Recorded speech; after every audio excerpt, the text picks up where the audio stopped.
Dans la vidéo d'aujourd'hui, nous allons parler de l'entrée express. Qu'est-ce que l'entrée express? Comment ça fonctionne? Quelles sont les étapes?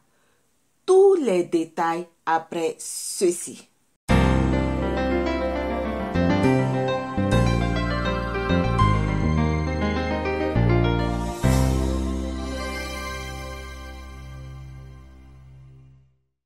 Merci d'avoir cliqué sur cette vidéo. Si c'est la première fois que tu découvres cette chaîne, sache que mon nom est Blandine Kofi et sur ma chaîne, je partage du contenu sur l'immigration. Je partage mon expérience et des sujets qui peuvent t'aider pour ton intégration une fois sur le sol canadien.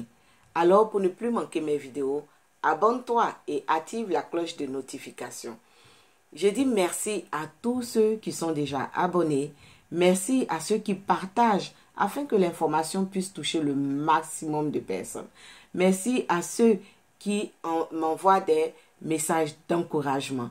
Merci à tous ceux aussi qui laissent des pouces bleus pour me dire qu'ils ont aimé. Maintenant, nous allons voir c'est quoi l'entrée express. Vous devez savoir que l'entrée express est un système en ligne qui est mis en place pour traiter toutes les demandes d'immigration de travailleurs qualifiés. Une bonne fois pour toutes, il faut que cela soit clair et que vous fassiez la différence. L'entrée express, c'est pour tous ceux qui veulent immigrer dans la partie fédérale.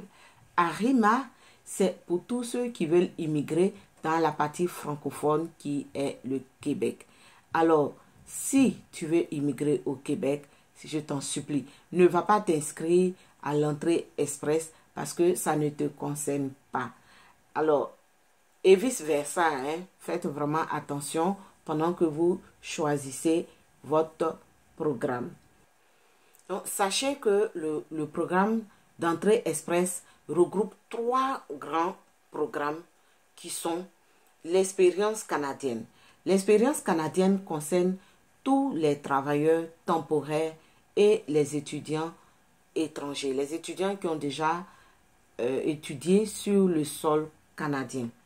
Nous avons le programme de travailleurs qualifiés qui regroupe tous ceux qui sont à l'étranger et qui veulent immigrer définitivement sur le sol canadien. Ça regroupe aussi les travailleurs de métiers spécialisés. Alors, une bonne fois pour toutes, il faut que vous fassiez la différence. Maintenant, nous allons voir les différentes étapes jusqu'à la demande de la résidence permanente. La première chose que vous devez faire, la première étape, c'est de déterminer si vous êtes admissible. C'est très important. N'allez pas vous inscrire sans savoir si vous êtes admissible. On va rejeter votre demande sans que vous ne sachiez exactement quel est le problème. Donc, c'est pour cela que la première étape, c'est de vérifier si vous êtes admissible. Vous devez savoir qu'il y a 2 façons de vérifier si vous êtes admissible. La première, c'est vous allez répondre au questionnaire et à la fin, vous aurez directement vos réponses. Ou vous allez lire les exigences qui sont liées à chaque programme que je viens de citer plus haut. À la deuxième étape, vous allez vérifier vos notes. À la troisième étape, vous allez regrouper tous vos documents vous concernant. À la quatrième étape, vous allez remplir votre profil afin que on puisse avoir toutes les informations vous concernant. À la cinquième étape, vous allez recevoir une invitation pour présenter une demande.